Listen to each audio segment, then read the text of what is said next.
for preview season. So to me, this gets me excited because that means we're getting closer and closer to the season. We're a couple months away. We'll start this week with the Sunbelt Conference. And so, very similar if you guys joined us last year. This year, what we're going to do is kind of go for each team. We'll kind of talk about their record from last year, a little information about them.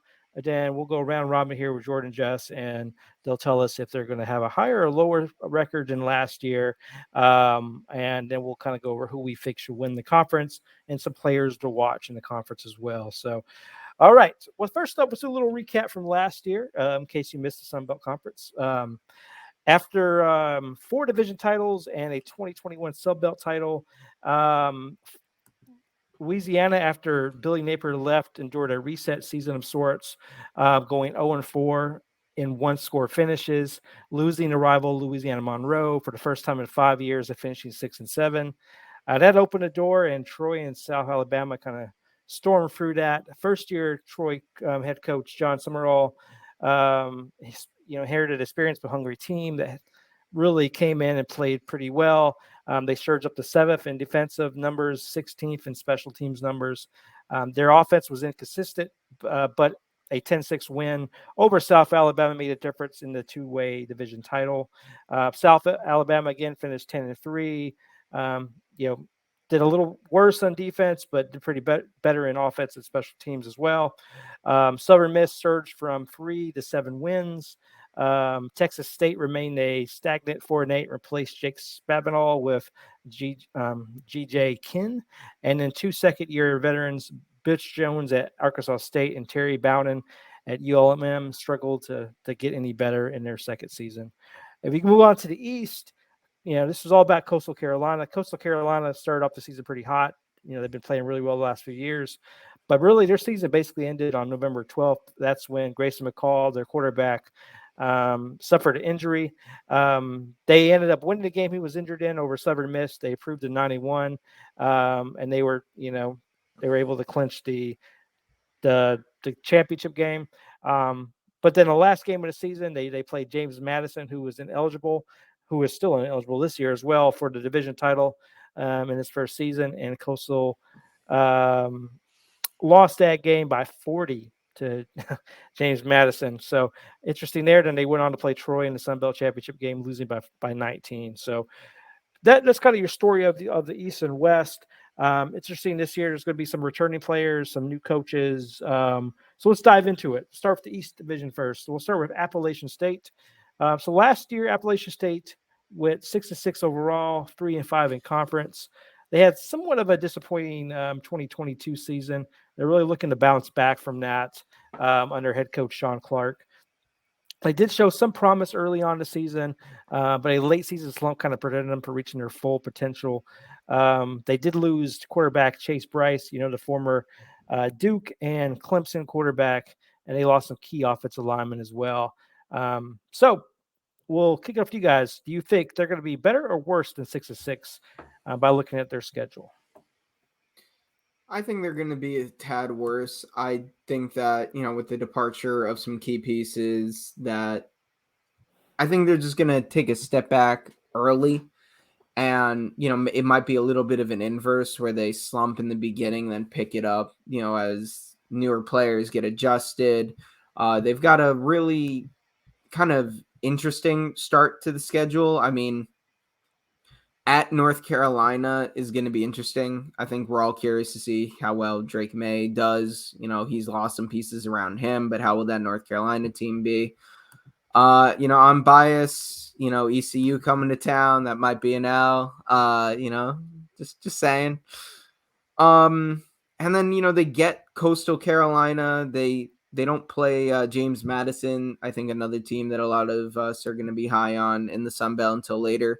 So I think I could see them. Honestly, I could see them just staying at 6-6. But if I had to choose, I think maybe they take a step back. All right, Jordan, do you agree? Step back or step forward? I think they stay the same. I think their schedule dictates, them to stay the same. I think it would be different if they weren't losing these guys, but they're losing a lot of players, and I just think there's a couple games like North Carolina they lose, James Madison they lose, Coastal Carolina. I could even see them losing, to Southern Miss and teams like that, just because. I just think that with the losing the players, it really hurts, especially in the Sunbelt Conference, that you don't get the the huge Power Five teams anyway. So, or players anyway. So, I think they stay the same. I just don't think they have a chance at beating, a lot of these teams right now. All right. I tend to agree. I think it's all going to come down to the quarterback competition. Right now, it's between redshirt freshman Ryan Berger and JUCO transfer Joey Aguilar. So, you know, if one of them step up and maybe that changes, where we see these teams at. I do like the returning running back, Nate Noel, who averaged almost 7 yards a carry. He was pretty explosive. So I think they have a couple pieces, but I mean, I think they're going to be we're more like still in kind of a rebuild type of season. And with the schedule, as you guys mentioned, I could see 6-6 or maybe 5-7 is kind of where I see them at. I do see North Carolina, East Carolina, Wyoming being tough back-to-back weeks before you get into conference play. And I do think James Madison and Coastal Carolina are going to be losses as well. So, I mean, you're looking at 5 right there. So, I mean, they have to run the rest of it. So it's going to be tough. It is worth noting that they had the second highest rated recruiting class in the Sun Belt. They have a bunch of 3-star guys coming in. Maybe that, some of those guys step up, add a little bit of spark, but Yeah. you can say that about any recruiting class, but just a little bit of fun fact there. Yeah, I think it all comes down to the quarterback. I mean, you don't have one, no matter how good some of those recruits are, but maybe somebody will step up and that'll change their whole fortune. All right, let's move on to Coastal Carolina. So last year they were 9-4 overall, 6-2 in conference. Their new head coach Tim Beck, Harrod's quarterback Grayson McCall. Coastal has won 31 games since McCall took over. As quarterback. And then, history with, with Beck's past is that he really likes to utilize the quarterback's mobility when it's an option. And that's certainly an option with Grayson McCall. McCall's supporting cast is experienced too. They have the line could start as many as 4 seniors. The skill corps is loaded. The defense was kind of bad last year, so my thought it can only get better, right? So that's what we're looking at with Coastal Carolina. So 94 overall. So start you this time, Jordan. What do you see? Do you think they're taking a step up past 94 or kind of stay same or worse? I think they're going to stay the same, but then for me, it's going to take a step forward depending on that UCLA game. If they somehow go in to UCLA and win, That's good to play him in the first game of the season because UCLA is breaking in a new quarterback, so that's probably the best time to play him. Yeah, I think they're gonna be able to jump that hurdle and have a 10-win season.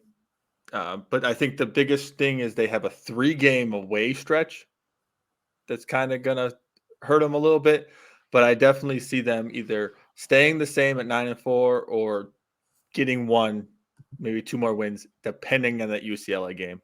And I think Grayson McCall is going to come back stronger and better this year and put up numbers. And I think that's why I think they're going to take a step forward just because of Grayson McCall. All right.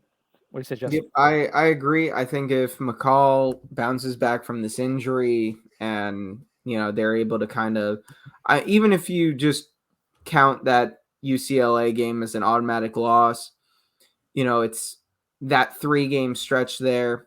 I think App State is going to be their toughest challenge in that little 3-game stretch of just being away. And again, they don't get James Madison until the very end. So they have a very favorable schedule, all things considered. And I think that if they can just, take that L to start the season, on the chin, they're good, move past it. That's UCLA. I could definitely see them being a 2-3 loss team, which, I mean, it's hard to do much better than 9-4 overall. I mean, that's a pretty darn good season, but I could easily see them getting to 10, 11 wins. All right. Yeah, I'm going back and forth. I feel like, to your point, if they beat UCLA, they have a good road ahead. I think they'll after UCLA, I think they can run the table up to Army. James Madison is when I run into issues. Army's always a tough opponent for folks, especially if at the end of the season you're kind of beat up. Last team you want to play is that Army at their place, and that so that's going to be a tough matchup. And then James Madison, even though they're not eligible for the title, I think they beat them by 40 last year, so that's got to be in your head a little bit, right? But I know obviously Grayson McCall wasn't there, so I'm thinking at least 10 or 11 wins myself. So I also say they're higher. All right, let's move on to Georgia Southern. Last year they were 6-7 overall, 3-5 in conference. So obviously Clay Helton, the former USC, just a second favorite college. That former head coach, Third. we know it's second. Are still going like a transition from their traditional option offense that they used in the past to a more pass oriented attack. They have the addition of Kyle Vantrease from Buffalo, who bought immediate success in the passing game last year and saw a significant improvement in their offensive performance last year. But he's gone. He came in for one season, he left, so that quarterback position is up for grabs. So the offense will need to find a way to maintain that kind of newfound aerial success. There's some potential in the rest of the offense, but again, it's not proven. Defensively, they struggled last year as well, and they'll have to find some pieces there. They have been active in the portal though, brought in various defensive players to address those needs. So you would hope that they fix those at this point. So with that being said, start you Jess, higher or lower, 6-7 record. That's a tough one. I'm thinking they're gonna be a bit worse. Honestly, I don't love their schedule. They have so much of the talent that they had, as he said. It's a lot of unproven stuff, a lot of unproven guys. That they kind of want to come in, make their mark. I think the addition of the new quarterback is going to be key, but at Wisconsin, I don't think they're winning that one. Coastal Carolina, I don't think they're winning that one. At James Madison, I don't think they're winning that one. Old Dominion, App State, I don't think. Yeah, I think they're probably going to be in that exact same 6-6, 5-7 kind of range, and I don't see them taking a big step forward. All right, Jordan, you agree? Yeah, I definitely agree. I think they're going to lose against Wisconsin, James Madison, Marshall, and App State, and then they're just going to lose.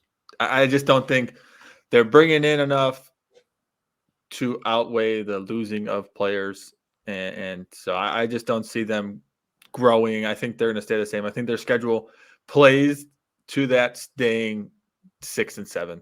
I just don't see them pushing past that. I mean, yeah, for a lot of these guys, the guys who are staying, they're going from a option offense to a more passing oriented attack, as you said, Tony. So that's going to take some getting used to. New coach, I just don't see it. 8-4 is what I have for Georgia Southern this year. Wow. So they'll beat Citadel. Talk They'll about beat a different UAB. opinion. Yeah, they'll beat Ball State. They'll beat ULM, Georgia State, Texas State, Marshall, Old Dominion. I think essentially outside of like Wisconsin, Coastal, and James Madison, they're essentially going undefeated in your mind. Yeah, I think that the transfers that they brought in were pretty good on the defensive side. That will shore up. That was a weakness last year. You bring in transfers from better programs, I think you'll get better production out of your defense. And Clay Hilton did a pretty good job of finding a good quarterback. So I think he'll find a quarterback here. They have their returning running back. They have some playmakers with some good potential on offense. I think they're going to be okay. I think they'll be better. And this is year 2 of this transition. So I think year 2 is always better than year 1. So I feel like they'll make this step up. And I think he's a good enough coach to get him there. So 8-4. All right. Georgia State. Overall, they was 4-8 last year, 3-5 at conference. So they're looking to rebuild after slightly disappointing, I would say it. Well, maybe for them slightly. They're really not great, but a little bit disappointing 2022 season. They showed flashes of potential last year, but really struggled to find consistency throughout the year. whether it's from the quarterback position or from the defensive side. They just have some missing pieces there on the board. So they have a little bit of a tougher schedule with some tough games, I would say, against like Charlotte. Even UConn's a little better in LSU. So are we thinking 4-8 worse or better? Start you, Jess. And looking at that schedule, I mean, ending the year with LSU, starting the year with UConn, at Coastal. But I think I could see them. Bear in mind, when I say better, I'm not meaning much better, but I could see them maybe pushing for 5 wins this year. Another year in the system, get some consistency there. You know, maybe being home against an App State or a Marshall, Troy, Rhode Island. I mean, they start off with Rhode Island at home. Maybe they can sneak up on UConn. You know, it's not like UConn is some powerhouse like LSU, we all expect to be the end there. So maybe they sneak in at 5 wins. I don't think they're going to be like a 2-win team or anything, but I could, 4 or 5 wins. I could see it. All right. Jordan, you agree? No, I think this schedule is not good for them. I think they're going to have that solid 3-win season, and they might beat Rhode Island, Louisiana, and Old Dominion. Other than that, the first 5 are at home. Just saying, maybe I don't. If it was someone else, but I just don't see Georgia Southern really. Anyone but Georgia Southern. Yeah, dude, I don't think they're going to be able to. I think App State is a more complete team. I think even James Madison's going to blow them out.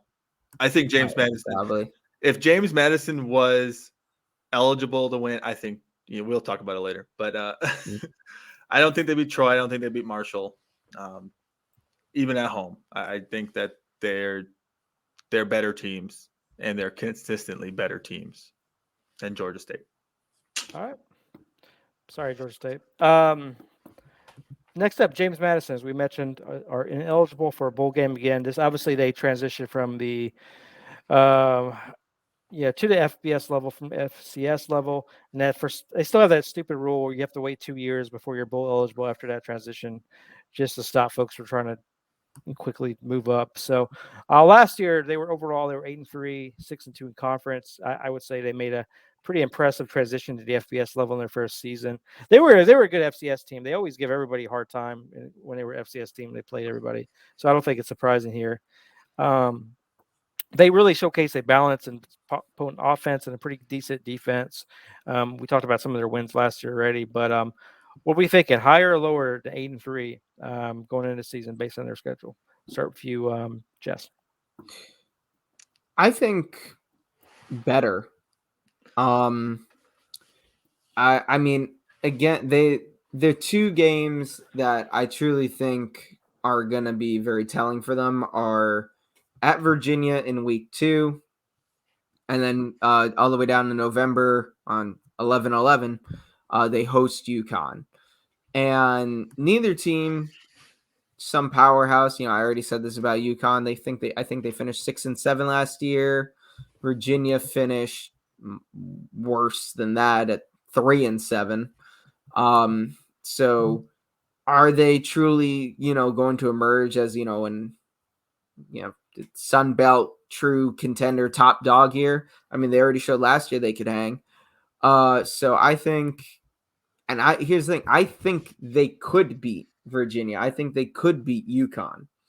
So I'm putting them at like a 10-11 win season. Obviously not being able to compete for a bowl game is, still a bit demoralizing, but in terms of their actual record, I think they could go 10-11 here.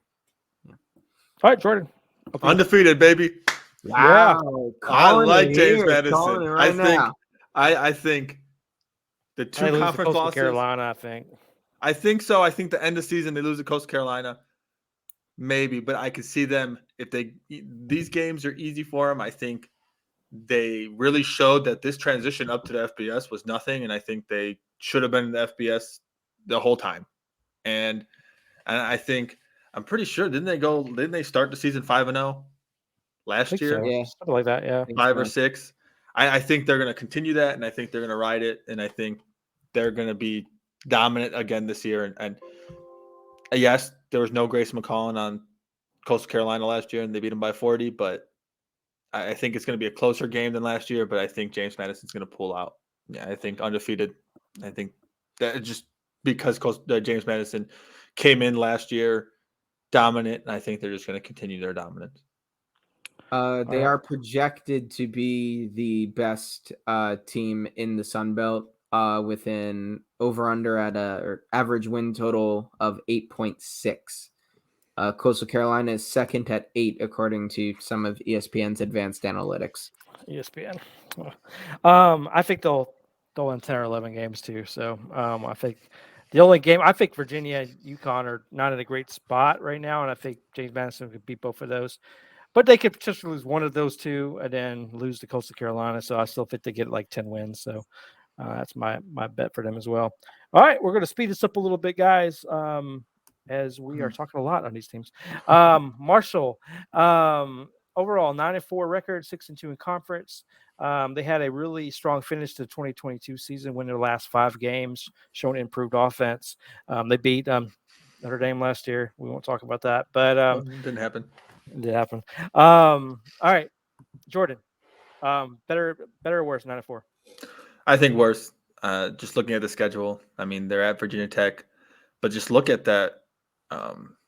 November or October. Whew.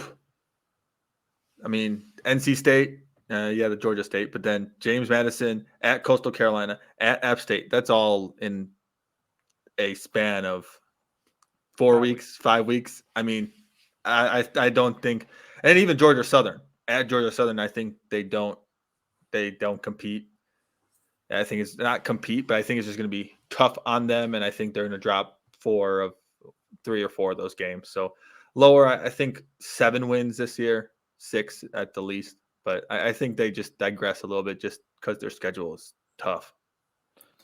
I agree. Again, I don't think they're going to be substantially worse, but I think, maybe they finish with 8 wins, like at a 8-4 record, look at a bowl, something like that. Again, at ECU, that's an L. Virginia Tech, they should win that. Old Dominion, they should win that. At NC State, that's an L. Then it's going to be really telling with how they compete in division. Georgia State, James Madison, Coastal, App State, all that's 4 games in a row. And then I think they'll win, the last 3 there. So, all in all, that's going to be a little bit worse. I could see them maybe getting App State, maybe getting Georgia State. I think we all kind of we're all in agreement here. James Madison, Coastal Carolina, top 2 teams. And Marshall's probably going to be in that, as we got into earlier with the SEC, that tier below. Yep, I agree. All right. Last up for this division is Old Dominion. Last year, they were 3-9 overall, 2-6 in conference. They really faced some struggles in the transition to the Sunbelt Conference last year. So they had really a lot of trouble on offense. Defense, was that much better, but a little bit. They have departure of very key players as well. So could be another struggle for Old Dominion this year. So Jess, what do you say here? Better or worse than 3-9? I mean, it's hard to be worse than 3-9, but I'd say probably around the same thing there. Maybe they get a 4th win. Being optimistic here. They get at Marshall. At Virginia Tech. Virginia Tech. Virginia Tech's not some great team, but still having it be at Virginia Tech. They get App State at home, at James Madison, Coastal Carolina at home, but I don't know. I don't see them being any substantially better team, and I don't think they're going to go like winless or anything. So I'll give them 4 wins, slight improvement. All right, Jordan. Maybe 2 wins this whole season. Because I don't think they think they are going to lose 9 at least. Just look at the schedule; they lose 9, and then Texas A&M Commerce, whatever, man. Okay, Commissary. That's very dismissive there. Texas A&M Commerce and maybe I don't know, Never heard Louisiana. of Texas. I never heard of Texas A&M Commerce. I don't know what that is. I don't Not either. gonna lie, I thought So, that it was just Texas A&M at first, and then I read through the rest. I'm like, oh, but no, yeah, I definitely That's see them having 2 wins. it's the JV squad for Texas A&M. All right, yeah, I agree. I don't see him getting more than 2 to 3 wins. So, all right, let's move on to the West Division now. So we start first with Arkansas State. They went 3-9 overall last year, 1-7 in conference. Obviously, last year they wondered with a coaching change, bringing in Butch Jones to lead the program. I think some thought he was going to come in and make an instant impact because Arkansas State usually has a pretty good team, but they struggled a little bit out of the gate last year. Quarterback position, like with many of these teams, is up for grabs. The winner will have a talented group of skill position players to work with. Look at the schedule; it's has some tough and some easy parts of it. So, with that being said, Jordan, better or worse, 3-9? Maybe a little better, maybe 4 or 5 wins. I just Yeah. don't see them getting past Oklahoma or Memphis early. I don't see them beating Coastal Carolina or Marshall. I don't even see them beating Southern Miss. So, in my eyes, maybe a little better 4 or 5 wins, but I don't see them being a dominant force in even this side of the division, even the conference in general. Yeah. I agree. That they did have the number 1 rated recruiting class in the Sun Belt this year. But again, it's going to be a lot of unproven guys coming in. Maybe they get a little bit of an infusion of talent, but all things being said, I could see 4 or 5 wins, but I don't think it's going to be anything crazy. All right. Yeah, I kind of agree. I think might be a little bit of improvement second year, but I don't think enough to have a huge win total increase. All right. Next up is Louisiana. Last year there were 6-7 overall, 4-4 in conference. I think they kind of faced a challenging task in 2023 as they look to bounce back from a disappointing 2022. They have a change in coaching staff. With a new head coach that is looking to reestablish the team's offensive identity and prowess. Quarterback Ben Wooldridge returns to lead the offense, but has a lot of key receivers. So they have new playmakers that need to step up. And then the defense, I think they got to continue to improve there as well. So they were really middle of the road last year, so they have to improve. Look at the schedule, though. I think they have opportunity. I mean, they have Minnesota, and Buffalo's pretty tough too. But I mean, I think they have some opportunities out there. So, Jess, what do you say? Needs better or worse than 6-7? I'm gonna go a little bit better. I could see them taking a step. It's gonna be very tough for them, but I mean, they have a returning quarterback, solid enough defense, despite several players leaving. They've got a solid foundation there. Another year, some improvement, solid enough recruiting class. Who knows? So I'll give it to them. I'll say maybe they take that step forward. 6, Right. 7 wins. They're still going to be a middle of the pack team in my opinion, but maybe they'll be a bit more of a challenge. Get some extra wins. Okay. Jordan, what do you say? I don't know. Looking at just their schedule and everything, I could see Louisiana being that dark horse in the conference to somehow end up winning this side of the division, just in the sense that their schedule is pretty easy in standards of Sunbelt. Besides Minnesota, I feel like they have a chance to beat all these teams if they can get those pieces together. So I see Louisiana doing better, maybe 7, 8 wins, but that right there is the best I think they're going to do. But I can definitely see them being a dark horse in this conference, especially this side of the conference. All right. I agree for there. Louisiana Monroe overall 4-8 last year, 3-5 a conference. They're led by a very familiar name and head coach Terry Bowden. They face, I would say, an uphill battle a bit. They struggled in recent years. They're looking to take some strides. They need to find some stability at quarterback following the departure of Chandler Rogers. They have a competition going on there. They have a good running back coming back from Marcus Carroll, but the offensive line needs improvement. Defense, they have some good potential, but again, not a lot of proven players there. So you look at their schedule. They do have SEC and Ole Miss. They have Army on the schedule. They have Texas A&M on the schedule. So it ain't gonna get easier this year, I don't think, for Louisiana Monroe. So, Jordan, what do you say? Better or worse, 4-8? Worse. I think they go 3-9 this year. Just looking at their schedule, I think they got a pretty tough schedule in Army start off the season.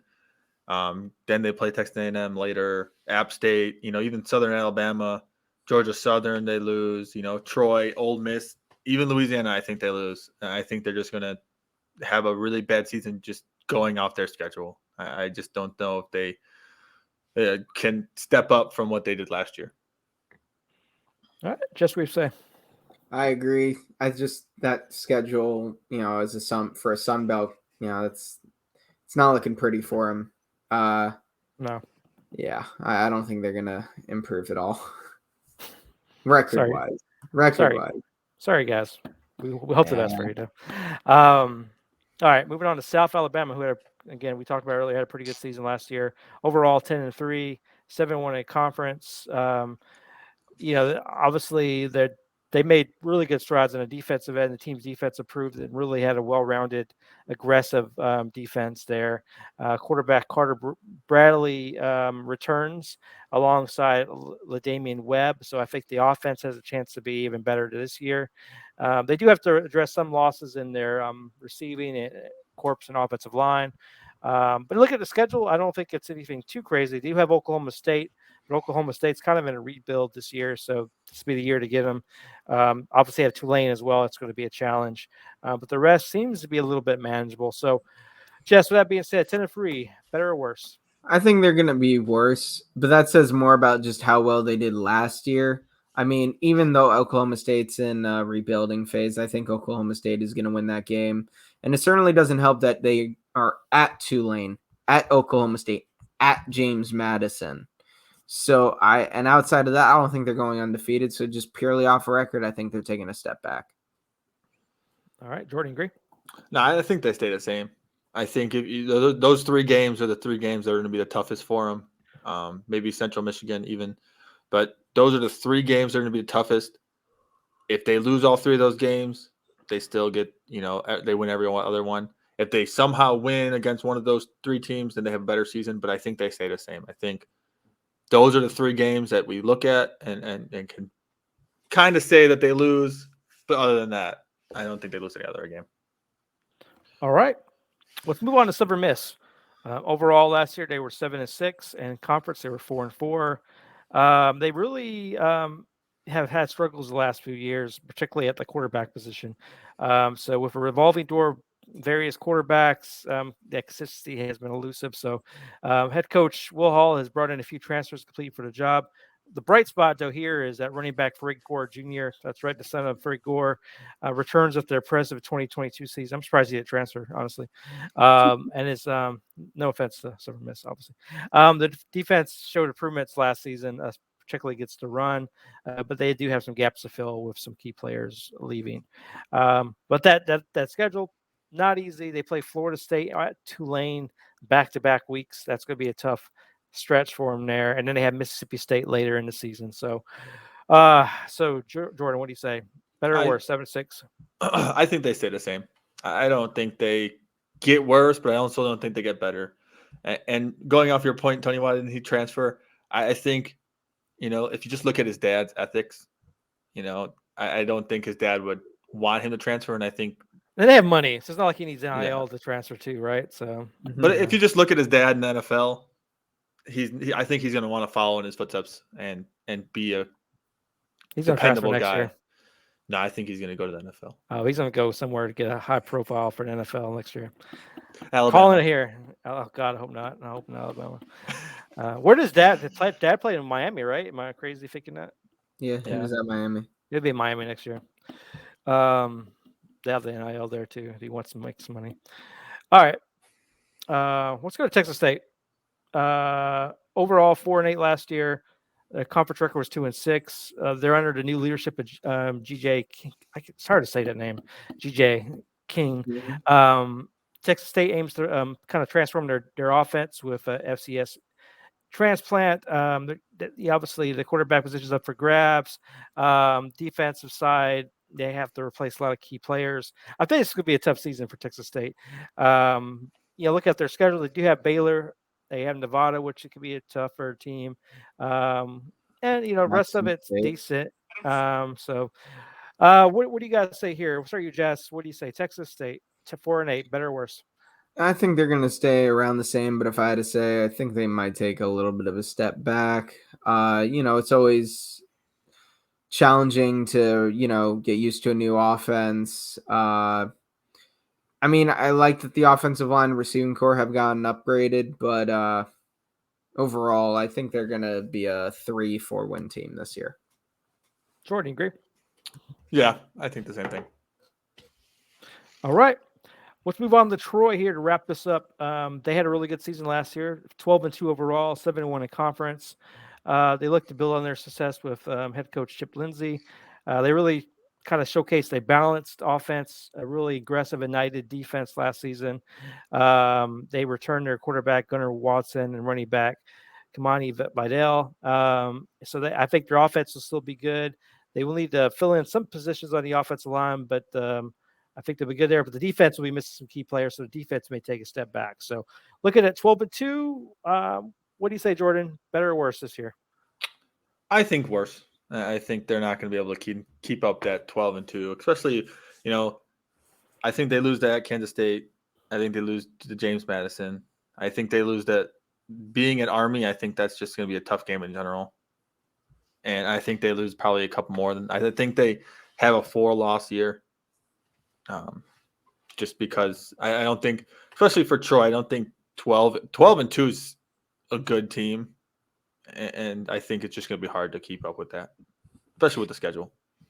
Yeah, 12-2, that's pretty much almost as good as you can get it. So I would have to say, I'm happy that they are, for them, they're keeping a lot of important guys on offense, but defense wins championships.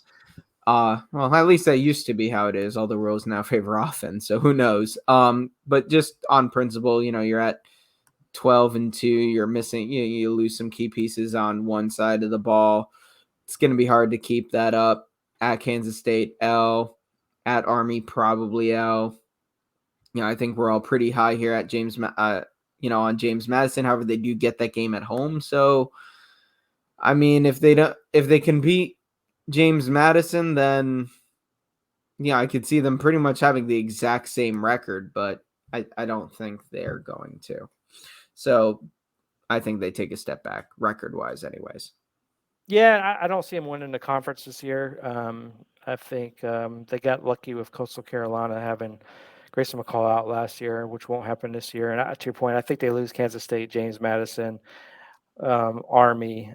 So I think they're 9-3 in the regular season is kind of where I see them at. So with that being said, who wins the conference? Jordan. Coastal Carolina. Just because they're. You had James Madison going undefeated. James Madison can't win the conference.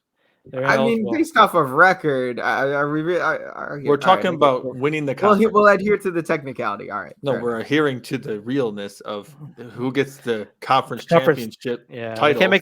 They can't make the conference championship game, so they can't win it. So Coastal Carolina. That's so stupid. Jess, you should have been listening. I think they should at least be able to play. I think they should be able to play in the conference championship game. Yeah. I think that's a terrible rule, but yeah. If it was, it would be James Madison. Yes. But Coastal Carolina, I think they're probably one of the most consistent teams in the conference, and Tony's going to talk about the best quarterback in the world, Grayson McCall. He's so good. I named my son Grayson after him. So, because that's how long Grayson McCall's been in school, and he still hasn't got enough grades to transfer anywhere else. So, but yeah. He might not be good at school, but he's great at football. So, I think he'll win the way for Coastal Carolina, and they'll win the Sunbelt. What do you say, Jess? I guess based off of that, I would say that I think James Madison's going to have a better record, but being that they are ineligible to compete for the conference championship, which again, kind of dumb, whatever. Coastal Carolina would be my pick. I mean, they were talking mad smack before the bowl game against ECU last year. Their Barstool account was trying to go off on us, and then we whooped them. I don't care that McCall wasn't there. We whooped them, but I think Coastal is going to win by technicality. Thank you, Jess. Appreciate that. All right. I'm not so passive aggressive about it. All that smack talk that they had. Yeah.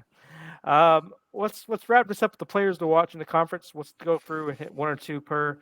So, start with you, Jess.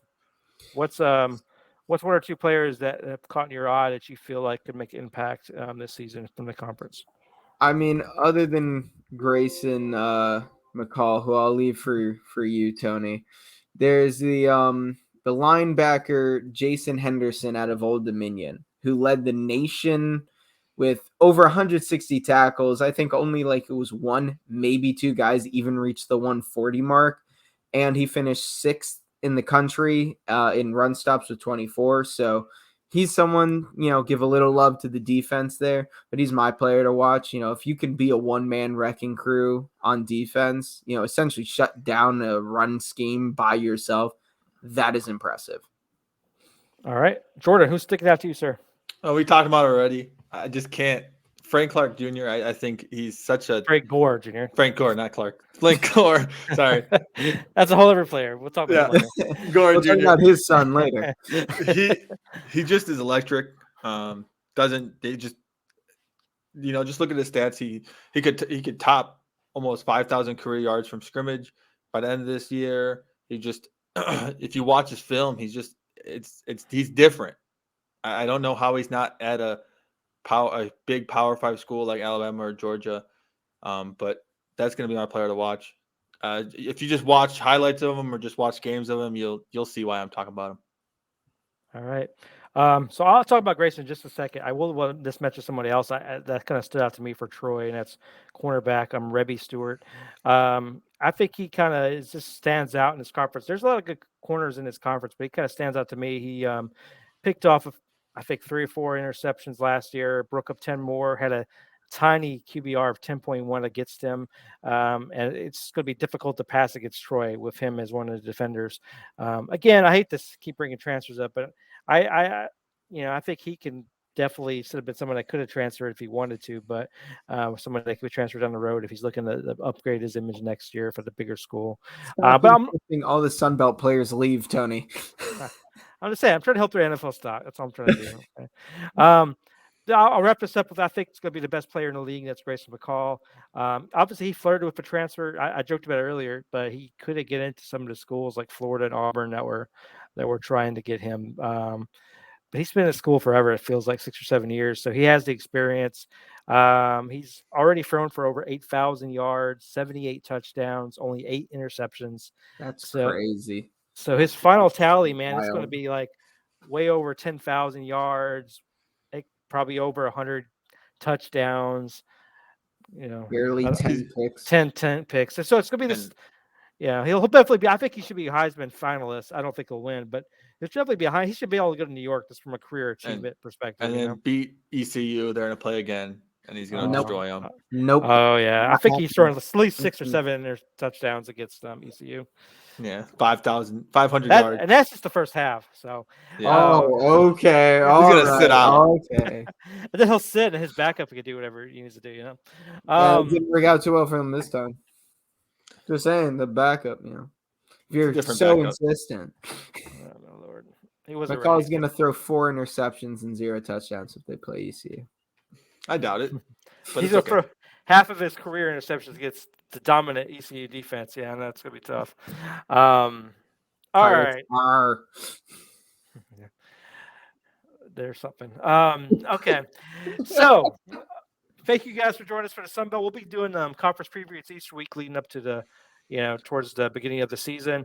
As always, follow along on us with Twitter at InTheFlatPod. Visit our website, InTheFlatPodcast.com. If there's any mailbag questions or anything you want us to address on the podcast, shoot it our way. But until next week, we'll talk to you soon. Bye.